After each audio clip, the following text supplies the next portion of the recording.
All right, Sandra, let's take off to the Great White North, where Canadian Prime Minister Justin Trudeau is facing criticism from all sides for invoking the Emergencies Act for the first time in his country's history. It gives the government power to use tough legal and financial measures to end the trucker protests against COVID restrictions. David Krayden joins us now. He's a featured columnist for the news publication Human Events and a former Ottawa bureau chief for the Daily Caller. David, good to have you with us there from Capitol Hill. What is the general reaction among the protesters and the public at large to the fact that for the first time since the law was enacted in 1988, Justin Trudeau pulled the trigger on this Emergencies Act?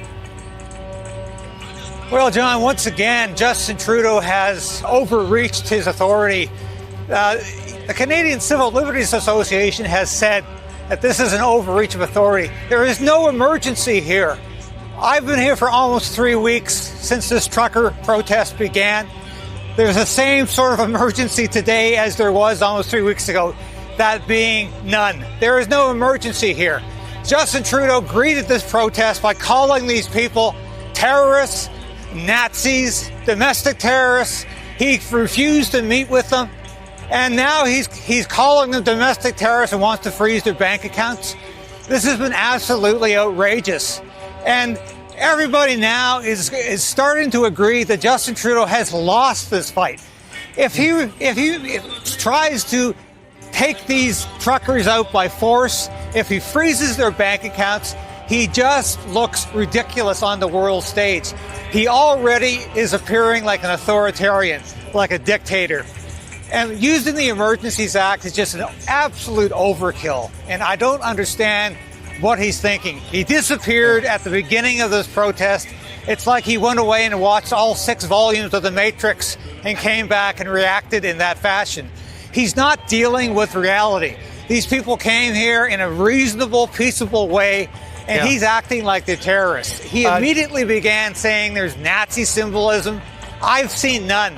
He immediately started saying that this was a white supremacist protest. There are black people here. There are Indo-Canadians. There are Sikhs. There's unity here among all races. And Justin Trudeau is simply dealing with an alternate universe. And he's dealing increasingly with criticism from all sides of the political spectrum. Hey, David, if I could just jump in here. You mentioned the Civil Liberties Association up there in Canada. Here's what they actually said in a tweet, quote, "The Emergencies Act can only be invoked when a situation, quote, seriously threatens the ability of the government of Canada to preserve the sovereignty, security, and territorial integrity of Canada, and when the situation cannot effectively be dealt with under any other law of Canada." They insist that the trucker protest does not meet the bar.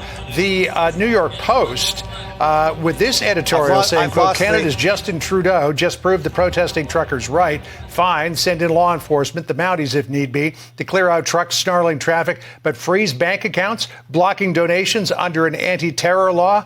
You know, his father came under criticism in 1970 for invoking the War Powers Act, or the War Measures Act, rather, against Quebec separatists. It's interesting that he's taken a page out of his father's playbook.